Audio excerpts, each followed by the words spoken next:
Sejam muito bem-vindos ao podcast Conversa Direito, aqui com a doutora Tamires. E com a doutora Jéssica.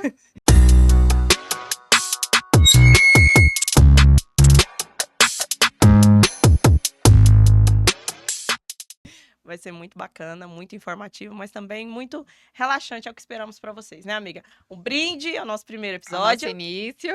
Vamos começar. E Primeira pergunta: qual o nosso tema do nosso primeiro podcast? E aí, Gente. doutora? Não podia ser outro, né?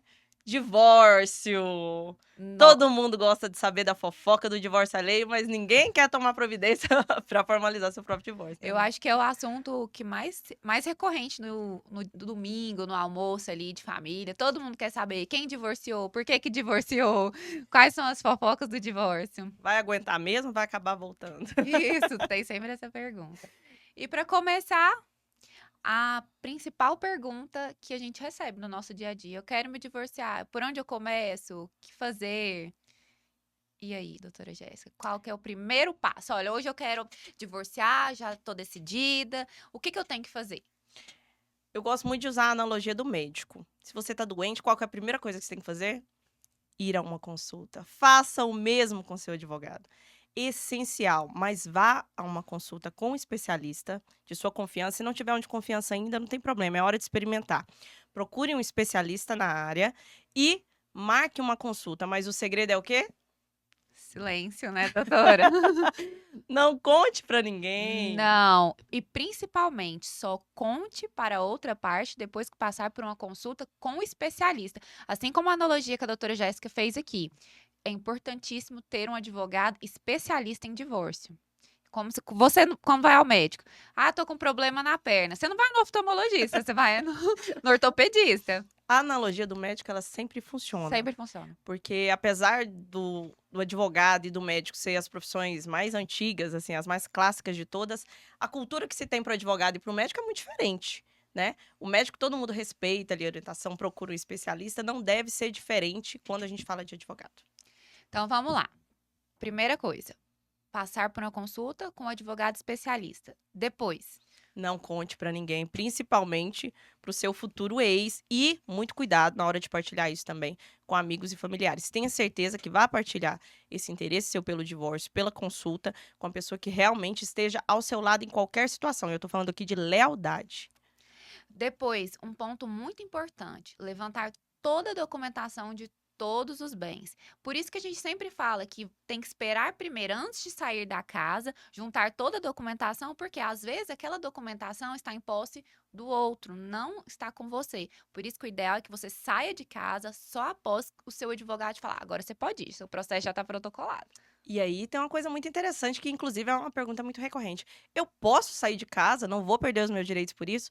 Pode, mas faça isso quando você já tiver os instrumentos para garantir que você não vai sair no prejuízo. E é o especialista que vai te falar como que você faz isso de uma maneira segura, confortável, para que quando você saia tranquila. Esse é o importante, Eu né? recebo muitas essas perguntas. Doutor, o meu marido saiu de casa, ele vai perder o direito do imóvel? Eles acham que é assim, né? Não. Saiu, já perdeu o direito. E não é assim que funciona, viu, gente? Tem todo um passo a passo, tem todo um procedimento da legislação falando quando que existe essa possibilidade do outro que saiu de casa perder o direito ao imóvel. Que isso aí é assunto para próximos podcasts, Próximo que é episódio. muito É uma assunto. hipótese muito específica, né? Mas olha só, o que acontece muito, especialmente quando a gente fala de mulher, quando chega no escritório. É claro que numa consulta, como que é a estrutura de uma consulta? Você vai enviar, se quiser, algum documento, alguma situação, né, que você tenha específica, uma dúvida, mas esse profissional de direito de família, ele precisa entrevistar você, ele precisa te ouvir. A escuta do advogado de família, ele tem que ser cuidadoso, ele tem que ser coerente, ele tem que ser apto a realmente ter interesse pelo que você está passando, porque é o detalhe que vai fazer a diferença. Mas a primeira coisa, uma das principais perguntas que a gente faz logo no início é: você tem conhecimento do seu patrimônio? Né? Muitas vezes a pergunta mais básica de toda: em quais bancos vocês possuem conta? A maioria não sabe. Não sabe. E a gente está falando de banco, transações que a gente faz diariamente. Uhum. Eles não sabem, elas não sabem. Por quê? Fruto do quê? violência patrimonial e financeira.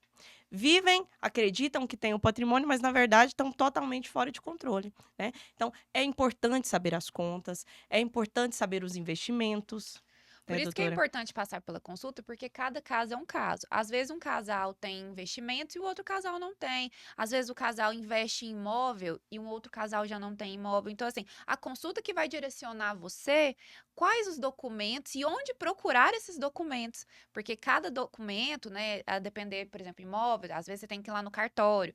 Então, assim, é o advogado na consulta que vai falar para você quais os documentos que você precisa para a gente entrar, ingressar com o divórcio. E aí, além da confiança, desse canal direto que você precisa ter com o seu advogado, um segundo princípio que não pode faltar, eu até brinco com os meus clientes assim que chegam no escritório, quando a gente vai fechar contrato, é parâmetro, é pilar. Se faltar um, eu nem fecho o contrato, que é transparência. Você precisa contar tudo para o seu advogado. O que não for interessante para ele, ele vai te falar: olha, entenda essa situação sua, isso a gente não vai utilizar o processo por isso, isso e isso. Mas você tem que contar. Porque às vezes é aquele detalhe que você deixa de contar que muda toda a estratégia automaticamente, vai alterar totalmente seu resultado. Uhum. É até engraçado que eu lembrei aqui, o Jean até fala para os clientes dele assim, ó, aqui é igual padre, pode confessar. Então você tem que falar tudo no seu advogado mesmo. Porque assim, primeiro, quem passa por aquela realidade ali é o cliente, quem sabe. O advogado não faz a mínima ideia do que está acontecendo ali dentro da casa da pessoa. Então, assim, a pessoa que tem que falar, olha, eu acredito que a gente tem um imóvel em tal lugar, eu acredito que a gente possa ter um investimento em tal lugar. Outra coisa que eu anotei aqui pra gente não esquecer, porque muita gente, quando quer ingressar com divórcio, esquece das dívidas, né? Só querem falar dos bens e esquecem das dívidas. Ninguém Ninguém lembra lembra. das dívidas. E as dívidas, muitas vezes, elas vão fazer a total diferença na partilha. Uhum. E aí vem também uma parte muito triste. Muitas vezes a pessoa pensa que está se divorciando, né? E vem de um casamento com um financeiro saudável. E muitas vezes no divórcio ela descobre que, na verdade, a família está falida há muito tempo. Então, o que eu sempre digo ali nas redes sociais, estejam preparados, porque o divórcio não é fácil. Além de ser um luto, porque você está ali, naquele momento, enterrando um futuro que em algum momento você planejou para sua vida, né? Além de ter todo esse peso emocional, psicológico, que a gente tenta auxiliar também, ele tem o peso da realidade de você descobrir uma pessoa, um relacionamento que você jamais imaginou que acontecia e que era o seu. E ninguém em casa pensando que vai divorciar, né? Então, assim, acaba que tá findando um relacionamento, findando sonhos, emoções ali, a flor da pele. Inclusive, assim, o direito de família, ele é muito ligado, eu falo que o melhor amigo do advogado é o psicólogo. Todo Muito, mundo que passa pela minha muito. consulta do divórcio, eu falo, procura um psicólogo, faz uma terapia, porque é necessário, né? A gente fala que um casamento é uma empresa, mas é uma empresa com emoções. Então, é necessário também ter acompanhamento de outros profissionais. Voltando aqui a algumas coisas que eu anotei, sobre o padrão de vida do casal. O que que acontece? Muitas vezes, durante o tempo em que a esposa decide se separar do marido, ela precisa juntar alguma documentação para demonstrar o padrão de vida da casa, o padrão de vida do casal, até para que o advogado estude se existe a possibilidade de pedir uma pensão para a esposa. Às vezes pode ser uma pensão por algum tempo, até ela retornar ao mercado de trabalho, se for o caso, ou às vezes, né, pela vida toda, a depender do caso. Então, assim, durante essa transição de eu quero me separar, eu vou me divorciar, já contratei um advogado, é importante que se veja o que gastou, que o casal gasta, qual que é a realidade financeira da família, para poder ingressar com a ação também de divórcio. E assim, não vamos negligenciar 2 fatores. O primeiro, muitas vezes, por conta dessa violência que eu acredito que seja até cultural, ela é enraizada. Nós que estamos criando 2 homens cada uma, temos a Sim. responsabilidade, inclusive, de tentar mudar isso nas nossas sementinhas, né, nos nossos filhos. Mas é culturalmente aceito que o homem tenha controle de tudo e não fala nada. Inclusive, há pouco tempo atrás eu vi um vídeo, acho que é do Wendel Carvalho, falando exatamente isso. Que o homem tem que cuidar de tudo e a mulher não tem que saber de nada, né? Tem que fazer bolinho às 3 da tarde. Eu concordo, é muito bom fazer bolo às 3 da tarde. Eu também tô querendo isso em algum momento da vida. Mas é importante também que saiba o que está acontecendo. Mas a gente sabe que na grande maioria isso não acontece. Então procure ter pelo menos curiosidade. Olhe os comprovantes, vocês fazem transações por Pix o tempo todo, dá uma olhadinha que banco é aquele. Aquilo ali já vai te ajudar, né? Mas ferramentas para fazer isso a gente vai trazer em outro episódio de uma maneira mais específica. Sim. Mas busque fazer isso e use o que você tem à sua mão, à sua disposição, como uma ferramenta. A partir de hoje. Ah, mas eu não gosto de rede social, meu marido não gosta de rede social. Mas tudo bem, prepare-se. Se você não precisar, ótimo, faça bodas de ouro, eu espero fazer também. Mas, espero que a doutora também faça, se for melhor para ela. Mas, se não for o caso de você precisar, a rede social, como é uma realidade, inclusive jurídica, pode te ajudar muito na hora de você buscar as suas memórias. Um detalhezinho, uma foto que talvez você tenha postado, te ajude muito na estratégia. Então, já que está vivendo mesmo, posta ali de vez em quando, porque se um dia você precisar, vai estar arquivado ali. Outra coisa que eu tava lembrando aqui, doutora Jéssica, é uma pergunta que eu sempre recebo também. Ah, eu vou ter que dividir os bens, mas só eu quem trabalhei fora, ela ficou em casa durante todo o casamento. E a resposta é simples. Se o regime de bem for o regime comunhão parcial de bens, provavelmente você vai ter que dividir. Ah, mas eu não quero dividir. Então, por que escolheu esse regime? Qual que é a dificuldade de conversar sobre regime de bens? É como, assim, acho que as pessoas elas se sentem ofendidas para falar de regimes de bens. E, na verdade, esse regime de bens ele tinha que ser conversado assim, como se fosse nós duas aqui. Porque você está decidindo algo para a vida toda. E não é melhor saber agora que você está casando com uma pessoa que te acha interesseira? Eu gostaria de saber. Exatamente. Inclusive, eu vou contar. Agora nós vamos saber se o Jean deixou. O Jean Vamos. deixou? Jean deixou? Deixa. Vou contar a história que aconteceu comigo. Estamos, eu e o Jean no cartório, pra gente dar entrada no nosso casamento. E o Jean fala: não vamos casar em regime de comunhão parcial de bens. Eu fiquei uma fera. Pensei, ele Jean tá do me céu. achando interesseira. Coitado, ele é quebrado, ele acha que eu tô querendo o quê? Na época o Jean era quebrado, É, viu? na Acreditem. Aí ele foi me explicar que a época ele tinha algumas dívidas e que ele tinha receio de essas dívidas alcançar os nossos bens futuramente, apesar que eram dívidas particulares, enfim, ele tinha esse receio. Aí eu falei assim, pra ele, então tá bom, então eu não vou colocar seu nome. E aí ele falou assim, não, então a gente vai casar em regime de comunhão parcial de vez. Entendo esse apego pra alteração de nome. Por que Gente, que eu o não homem é tão entendo. apegado, né, Não com entendo. o nome? Ó, Gente, vou assumir. conselho. Não façam isso, gente. Passei anos mudando minha documentação e ainda falta alguns documentos. E descobri ainda que usar o nome de solteira ainda é crime. Aí eu corri lá e fui mudar as documentações. Não, e assim, vou assumir o risco de ser cancelado, que eu fiz 34 anos, fiquei corajosa assim, viu, gente, de um dia pra noite. Mas eu realmente acredito que culturalmente, alterar o nome seja uma forma de garantir que somos propriedades dele, né? Sim, Essa é minha. Papel exatamente. passado, que é o meu nomezinho assinado aqui. Inclusive na aliança, né? Aham. Mas o fato dá muito trabalho. Então, se você não estiver pronto para desenvolver esse trabalho, não altere o nome. E se for alterar, já se prepara. Altere todos os seus documentos para não fazer, como minha mãe, por exemplo, que cada registro, cada filho tem um nome, né? Por quê? Porque foi alterando ali ao longo do tempo. Isso dá muito problema para você, para os seus filhos, até para os seus netos. Porque antes a gente ainda tinha a situação de os cartórios não serem interligados. Hoje ainda são, fazem Com cruzamento a de dados, né? tecnologia, né? Mas, ó, pleno 2024, doutora Tamires não fez alteração em tempo real, né? Exatamente. Como que tá no registro do Francisco? Ai, eu só sei que tem um que tem uma mãe e o outro tem. Meu Deus. Um tá com o nome de solteiro e o outro tá com o nome de casada, Mas ela vai gente. arrumar. Eu vou Pra arrumar. vocês verem, somos todas humanas, Uhum. independente da profissão, e somos especialistas. E a gente cai nessas ciladas também, porque a gente tá falando de uma estrutura, né?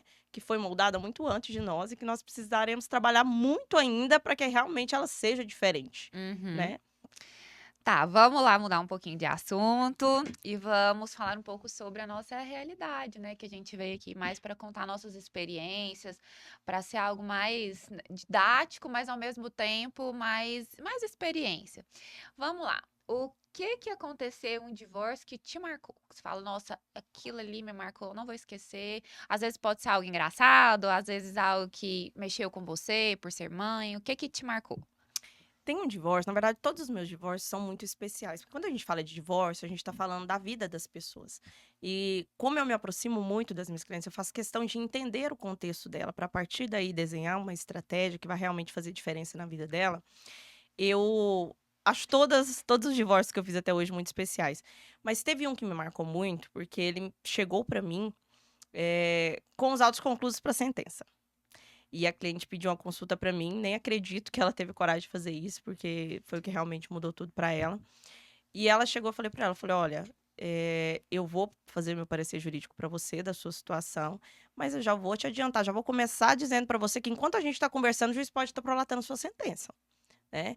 E aí expliquei para ela tudo que estava acontecendo no processo, apesar dela ser muito, muito, muito menos capaz financeiramente e patrimonialmente do ex-marido, pessoa ali com que ela namorou desde a adolescência, que tinha um filho e milionária, na verdade, ela pagou até a faculdade para ele estudar, né? E aí teve toda essa situação. E no final, nos autos, ela era rica, ela era abusiva, ela estava tentando obter vantagem, nem a justiça gratuita não foi concedida a ela. E ele era o pai do ano, porque ingressou com a ação antes. Quem chega primeiro bebe água limpa. O juiz Uhum. não é adivinho e nem tem tempo, nem se ele quiser, ele não consegue. Então é muito importante que você busque um advogado que vá mostrar o diferencial. Quem é você? É isso que o juiz precisa saber para poder dar base para ele acertar na sentença, porque o juiz também erra. E Uhum. aí, essa cliente chegou nessa situação, nós começamos a trabalhar, eu praticamente trabalhei com exclusividade para ela durante 15 dias, porque a gente estava contra o tempo. E conseguimos, de fato, reverter, conseguimos tirar a justiça gratuita dele, que de fato a justiça gratuita é para quem precisa, ele não precisava. Conseguimos estabelecer a dela, conseguimos que o juiz revesse uma decisão liminar em relação aos alimentos da criança, em relação ao patrimônio do casal, porque havia ali uma união estável anterior à formalização do casamento, que acontece muito, né? Muito. A pessoa vai morar junto, compra tudo junto, trabalha junto e vai formalizar esse casamento muito depois, né? Ontem mesmo eu estava com um casal de amigos que falou pra mim que eles estão há 38 anos juntos Sem e não se casar. casaram. Entende? Então aí quando chega a situação do divórcio, a pessoa, não, mas eu sempre namorei durante 38 anos. Então, tenha este cuidado de contar os detalhes para que seja possível que a gente possa fazer alguma coisa, né? Porque se nem nós, que estamos diretamente ligados com você, não podemos adivinhar, pense o juiz, né? Uhum. Então esse caso me marcou muito porque a gente conseguiu mostrar para o juiz que a minha cliente não era a pessoa que estava naqueles autos, Uhum. porque isso pesa muito, muito para a mulher. O homem, para ele, é mais fácil. Eu tenho clientes homens e a estratégia para ele é muito fácil. Você fala, olha, você vai precisar organizar a sua empresa, porque tá bagunçado, tá prejudicando o processo. A gente não tem os documentos básicos aqui. Ele aceita que ele vai desenvolver. Quando você fala para a mulher se organizar, por exemplo, na esfera de documento, muitas vezes ela fica muito sensibilizada. Algumas até pensam que você está, de alguma forma, assim, Desconfiando. desconfiando se realmente ela está escondendo alguma coisa. Uhum. A mulher, ela é mais sentimental. Então, quando uma cliente olha ali no processo, eh, a imagem, uma descrição do que ela não é, e na verdade até o contrário do que ela foi, e muita gente acreditando, um juiz de direito acreditando e dando decisões negativas, isso dói muito. Inclusive, eu acho assim, infelizmente, existem colegas nossos, advogados, que usam disso, sabendo da emoção da mulher, que a mulher é mais emocional, para colocar no processo, assim, eu tenho alguns casos que querem passar que a mulher é louca, ou que a mulher tem, às vezes, por ter algum problema, depressão, ela não é suficiente para cuidar dos bens ou dos filhos. E muitas vezes os nossos colegas de profissão usam disso para rebaixar a mulher ali no processo. E muitas vezes as minhas clientes, elas têm curiosidade de pegar o processo, ler, doutor, eu quero ver o que que ele escreveu de mim. E aquilo ali desestabilizam elas. Então, eu acho que quando a mulher contrata uma advogada, que foi esse seu caso, e que conseguiu demonstrar quem realmente ela é, que o que estava escrito ali não era ela, dá um alívio para a honra dela, para quem ela é. Então, assim, não é só algo jurídico, né? A gente trabalha também diretamente com as emoções dos nossos clientes. E é interessante porque é como se você tivesse trazido ela à vida de novo, né? Por Ela isso que fala foi tão que marcante. mudou tudo para ela, porque ela estava enfrentando ali um divórcio com uma pessoa que ela amou durante muitos anos, que estaria ligado a ela, né, pelo resto da vida através do filho.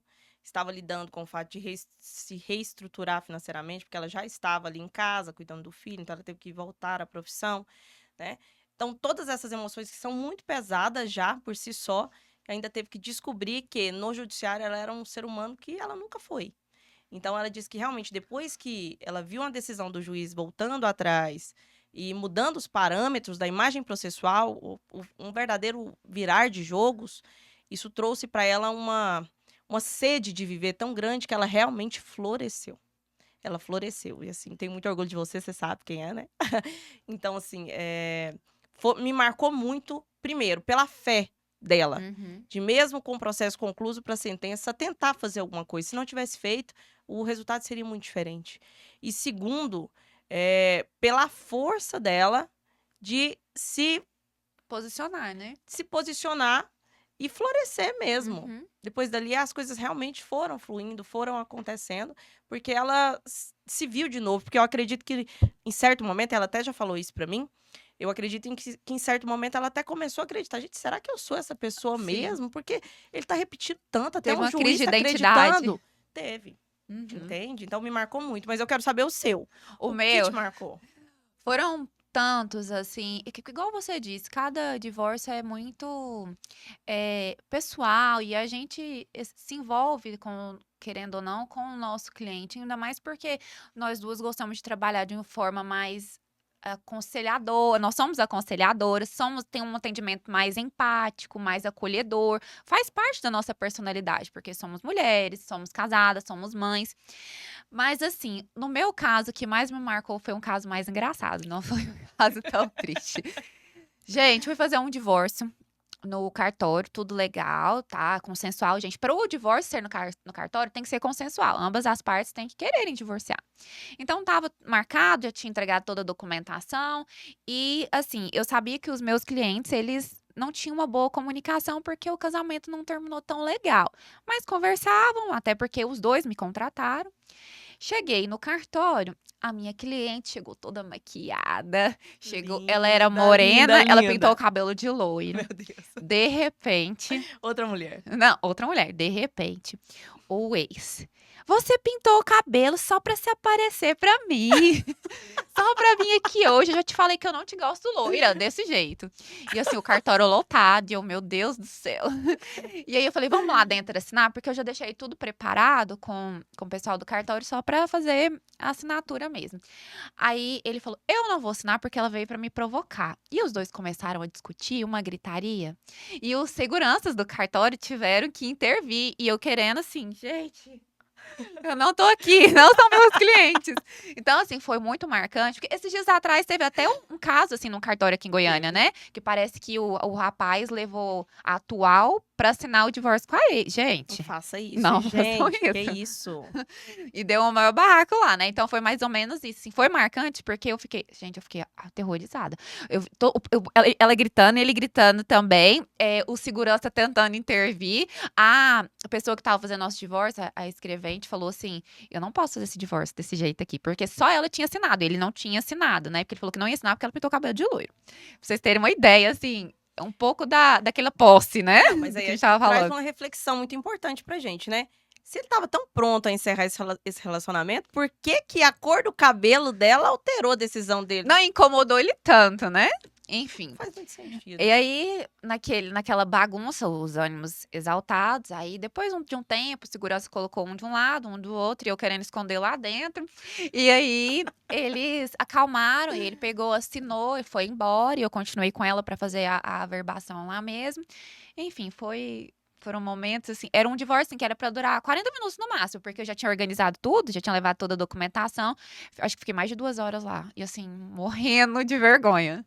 E aí tem aquela questão, assim, né? Vai ficar dúvida no ar, cheguem à conclusão que acharem melhor. Por que que ele não gostava dela loira? Provavelmente ela deve ter ficado bem bonita, né? Ela foi toda maquiada. Ela também sabe de quem eu tô falando. Né?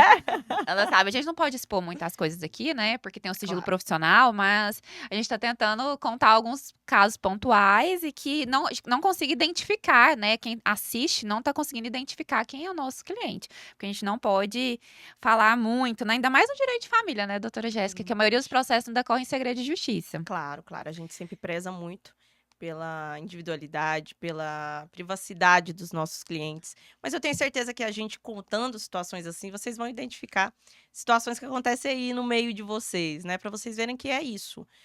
Nós, enquanto seres humanos, somos muito repetitivos. Eu gosto muito de explicar isso, né? O que difere o final, né, o caminho que cada um escolhe são as escolhas pequenas do dia a dia.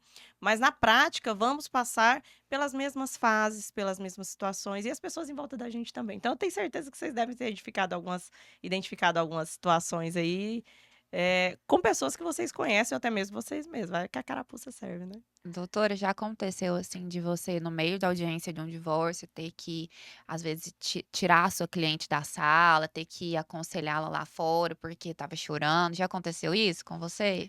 As minhas clientes, eu busco fortalecê-las muito. Quando eu vejo que elas estão muito fragilizadas, eu já peço para utilizar o nosso poder de representação e que seja necessário delas serem ouvidas, que façam isso em uma sala em apartado.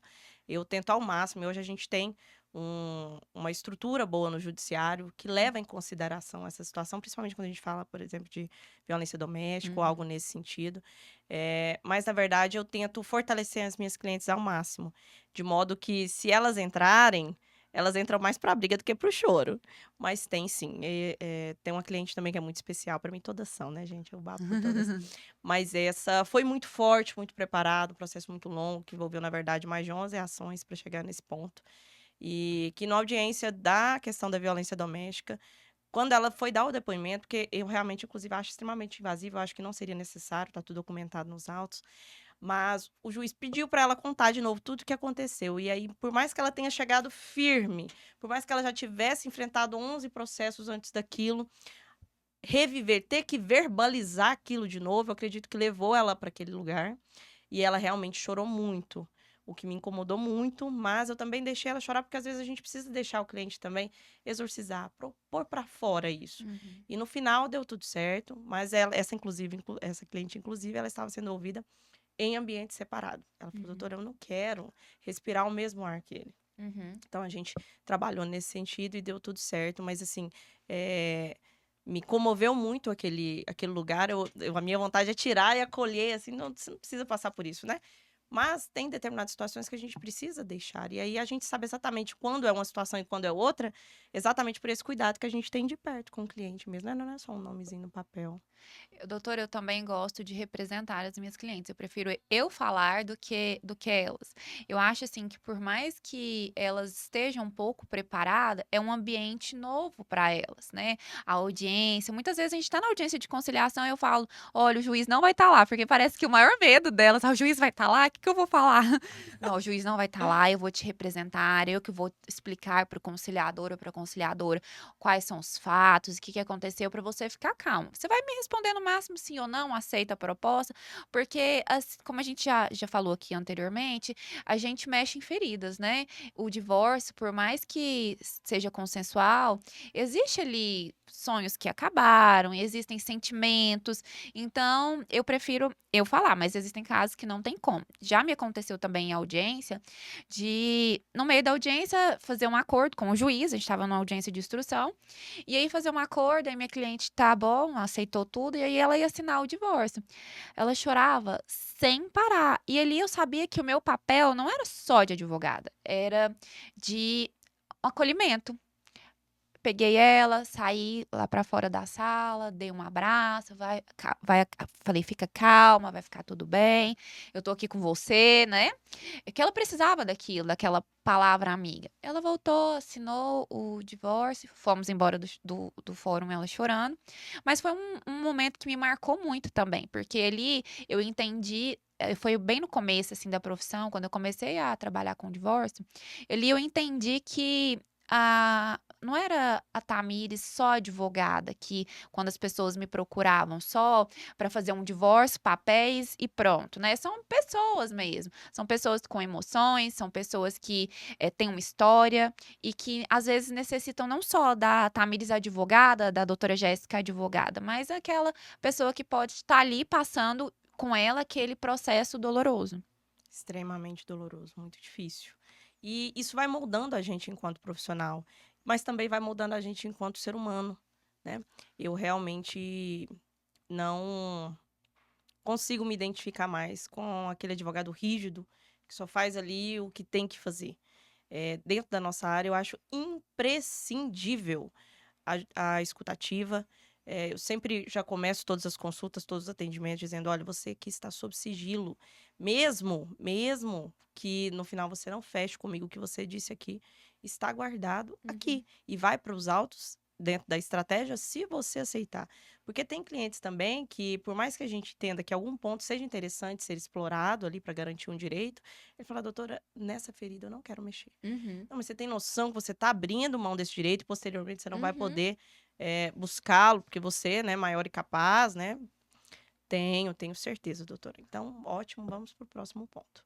Então, é importante a gente ouvir, falar, mas também quando o cliente tomar uma decisão, a gente conseguir respeitar aquilo, por mais que a gente queira sempre entregar o máximo possível, né? De dinheiro, de patrimônio, de Uhum. resultado para o cliente, né, doutora?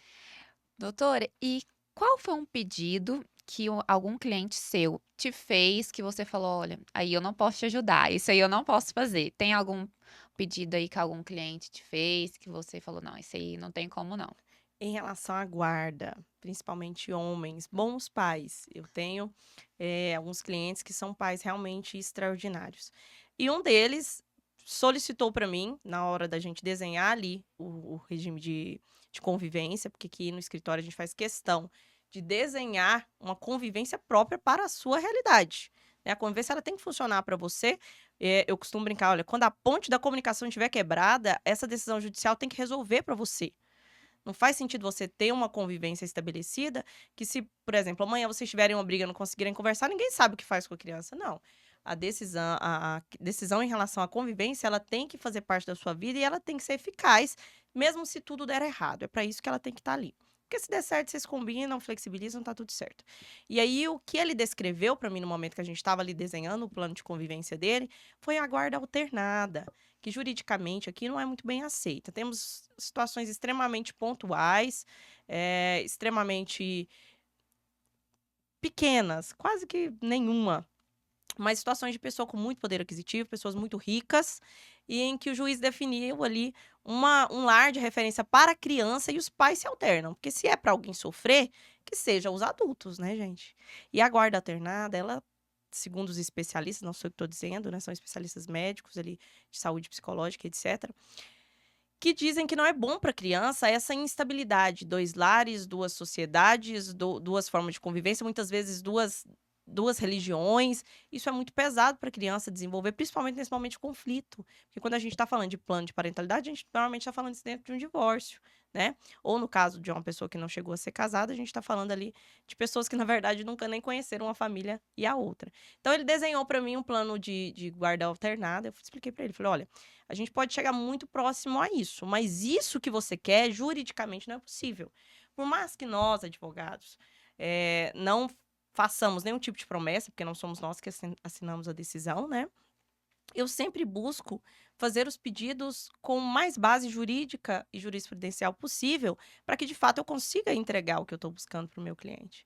Ele não gostou muito a princípio, mas eu expliquei para ele por que que a jurisprudência estava vendo essa situação nesse interim, por que que ela entendia assim. Né?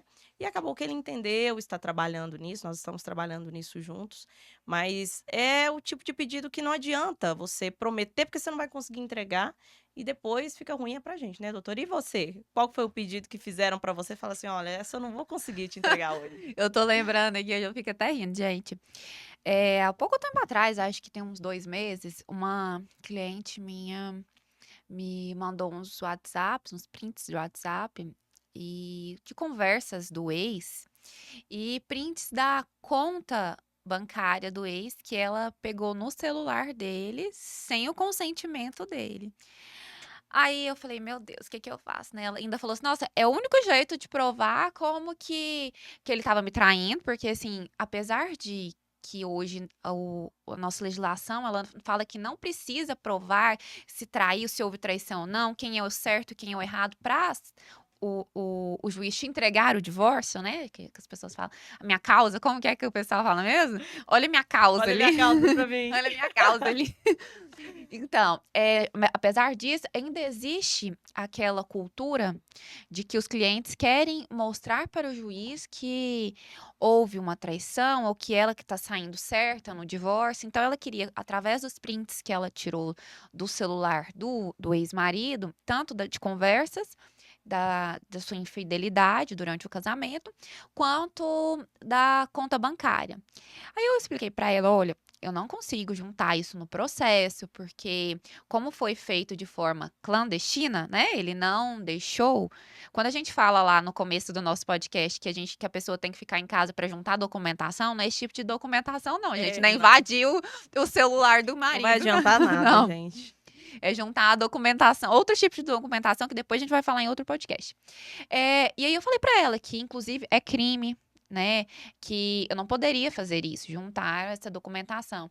Ela não gostou, né? Porque de imediato ela tava colocando todas as fichas dela nesses prints. Mas depois ela entendeu. Eu falei que a gente pode pedir a gente pediu, na verdade, uma quebra de sigilo bancário pra gente ver a movimentação bancária do ex dela pra demonstrar para o juiz que eles tinham alguns valores.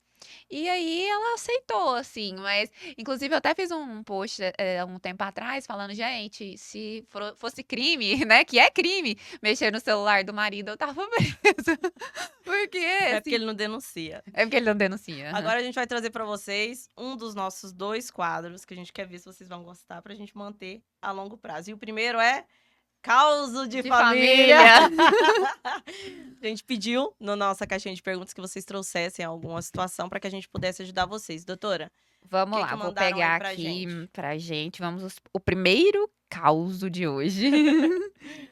É... Gente, é tanta coisa aqui. Calma aí, pessoal. Tenha paciência comigo. Só um minutinho.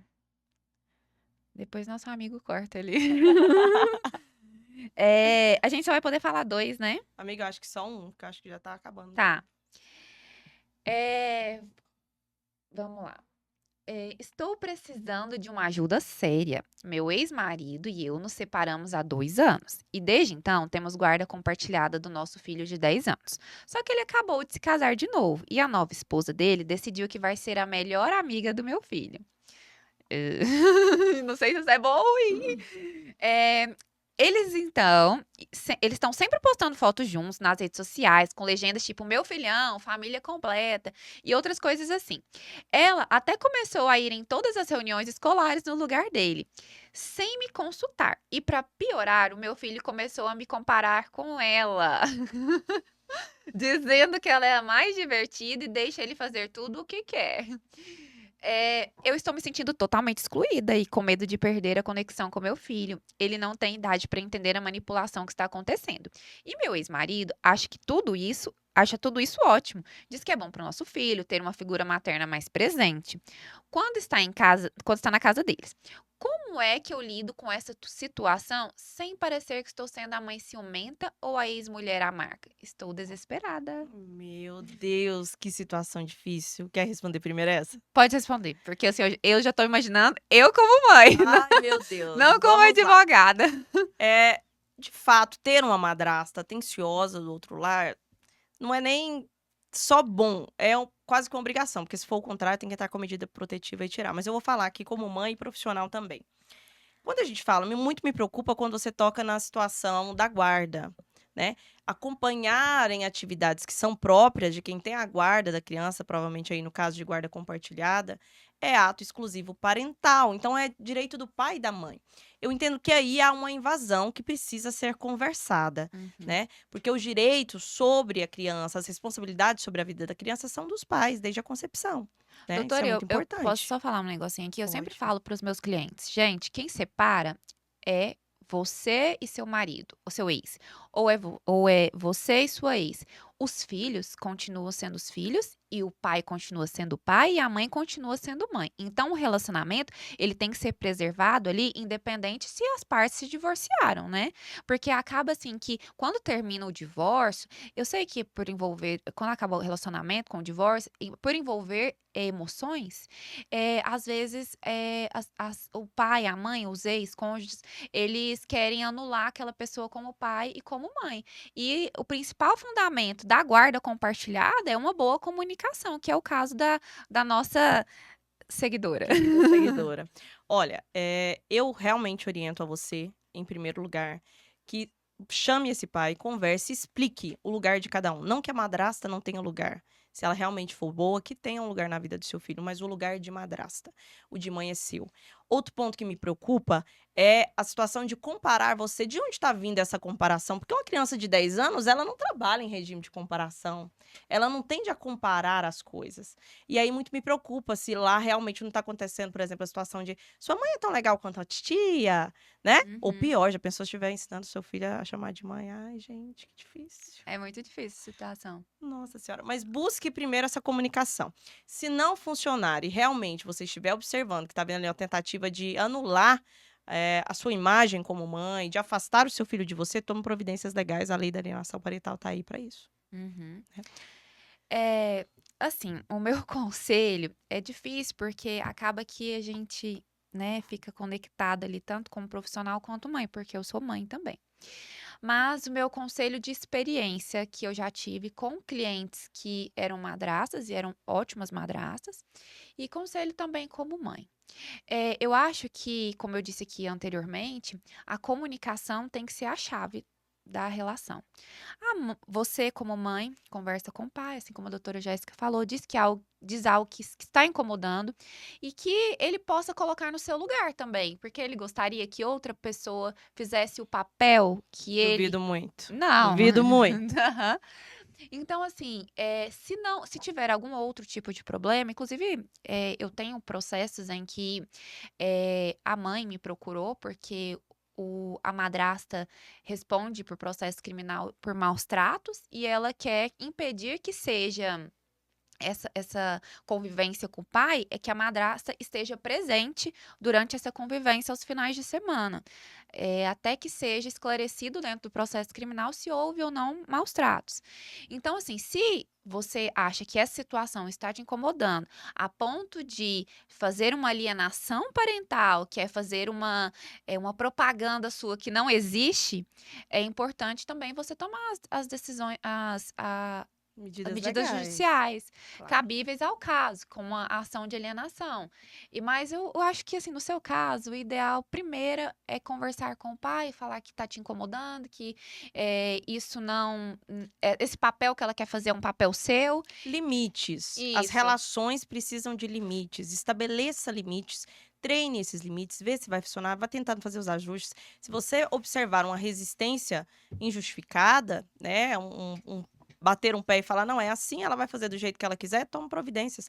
Nem gaste o seu latim mais. Mas primeiro tente, dê limites, seja o mais clara possível para isso. E agora a gente tem um outro quadro, que é o Direito ao Ponto. Já tava esquecendo dele. Meu Deus, não vou me esquecer, não. Direito ao ponto, Gente, eu tô quase me sentindo famosa porque eu já tenho haters. Tenho haters, pode olhar nas minhas publicações. E o direito ao ponto é exatamente isso. Nós vamos responder de uma maneira bem direta a você, querido hater. Fique à vontade, né? Nós vivemos um país livre. E o que esse hater falou aí, doutora? Gente, acaba que quando a gente toma partido de um lado, principalmente nós que advogamos muito para mães, né? Nós temos clientes pais, eu tenho clientes que são pais ótimos, inclusive, mas quando a gente toma partido, às vezes a gente posta algo ali de informação importante, principalmente para mulheres. Levam pro pessoal. Aham. Dói. Isso. Aí, às vezes, a gente recebe alguns comentários aqui. Tô abrindo aqui o Instagram da doutora Jéssica, gente, porque eu ainda não tenho haters. Eu, assim, ainda não. Vamos lá. Você já parou pra pensar, essa postagem sua você sabe o que que era? Sobre aquele paizão que só aparece no Dia dos Pais pra ganhar like, né, gente? A postagem era Aquele sobre paizão isso. de Depois vocês vão lá Instagram. olhar, @doutora Jéssica Santos. Aquele paizão de Instagram que pega um final de semana assim ou não e já corre lá e tira uma O foto. pior, só os que aparecem só no Dia dos Pais mesmo, viu? Você já parou pra pensar o que ele te fez se conectar com um pai tão omisso pra seu filho? Acho que seria uma reflexão bem valiosa. E esse comentário me chamou muita atenção, gente, porque acreditem, é de uma mulher. É mesmo. Ah, Nossa você já amiga parou pra aqui. pensar por que você se relacionou com essa pessoa? Foi o que ela quis dizer, né? Uhum. Porque a gente não conhece, minha avó fala, né? Coração é terra que ninguém vai. Se a gente com certeza soubesse antes, a gente não se relacionava muito menos tinha filho, né? Gente, é Com muito certas engraçado pessoas. a sociedade, ela sempre quer culpar a mulher. Independente do que aconteça, a culpa é da mulher. Por que você foi se relacionar com esse cara, com esse rapaz? Agora, você que lide com as A consequências. verdade é que julgar a vida do outro é muito fácil, difícil é viver, né? O difícil é Uhum. viver. E assim, sempre, não vou falar quase sempre, não. Sempre vai ser oculto que o outro passa 100% na vida dele. Você nunca vai saber. Não, e também ninguém vem com a mensagem na testa, não presto. Vou ser um péssimo pai. Não Não, se tem. viesse, você ia querer ter um filho com uma pessoa dessa? Ninguém, gente. Ninguém. Ninguém. E essa outra belezura? Vamos ver aqui. Esse maiorzão aí. Esse Esse aí maior. foi incrementado, português. Pegar o medo legítimo? Deixa eu ver. Esse mesmo. Esse, né? Nossa, essa pessoa aqui, E gente, escreveu um livro pra doutora Jéssica. gostei, pode Ela mandar livro, eu parou o gosto. tempo dela pra escrever um livro pra doutora Jéssica. Tá muito importante, Vamos hein? lá. Nossa, eu tô podendo, né? Pegar o medo legítimo de algumas e colocar como padrão de toda uma comunidade não é só ruim, é leviano. A maioria dos homens que conheço, e não são poucos, sofre com a lábia e a crueldade de mulheres vingativas. Nós mulheres somos, Fatos. se for canceriana igual eu, então, nossa, eu Ai, sou meu Deus. vingativa.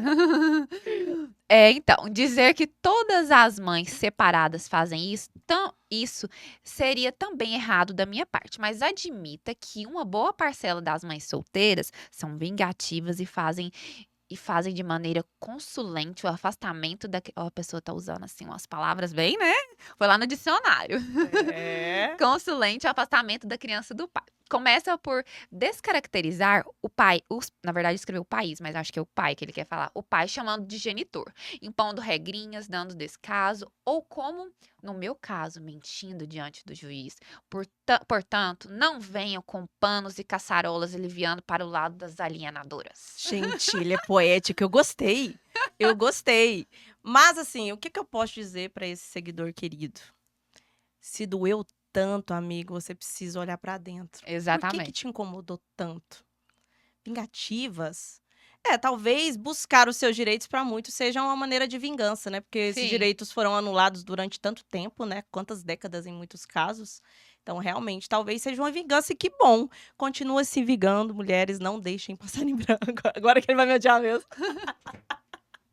Lembrando, mulheres, que quando vocês buscam os direitos de alimentos, que é que todo mundo chama de pensão alimentícia, mas na verdade o nosso Código Civil fala alimentos, vocês não estão em busca de direitos de vocês, mas direitos dos seus filhos. Inclusive, é um direito irrenunciável. Ou seja, ninguém pode ir lá e falar para o juiz, não, eu não quero essa pensão para o meu filho, não. Então, não se sinta ameaçadas, porque muitos pais falam assim, se você pedir a pensão, eu vou pedir a guarda. Porque, assim, parece que é regra, né? A mulher entra com pensão, vai pedir a pensão, o marido fala, então eu vou querer a guarda unilateral pra mim.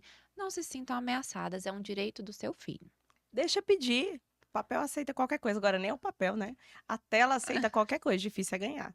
Então, gente, foi lindo esse primeiro episódio. Espero que vocês tenham gostado. A gente fez com muito amor. E o próximo Podem- tema? Ai, A gente ainda não tem próximo tema, mas a gente vai Não. precisar da ajuda de vocês. falem aí do que vocês querem ouvir a gente falar aqui. Haters, fiquem à vontade. Eu sei que vai A doer gente muita ama. gente. Eu sei que vai doer muita gente, mas com 34 anos não estou preocupada tanto assim mais não, viu? Mandem os causos, né? As causas. As causas de Mandem as família. causas de vocês. Nós Nós vamos... amamos. Gente, sempre a gente vai falar aqui com bastante sigilo, então podem nos enviar todas as causas de família. Algumas clientes me falam as tretas de família. Os BOs, manda tudo que vocês quiserem, Aham. que a gente tá aqui exatamente para conversar de uma maneira que vocês vão entender. Beijo, foi lindo. Até o próximo episódio. Beijo, agradeço a todos e até a próxima. Sigam o Conversa Direito, @Conversa Direito Pod.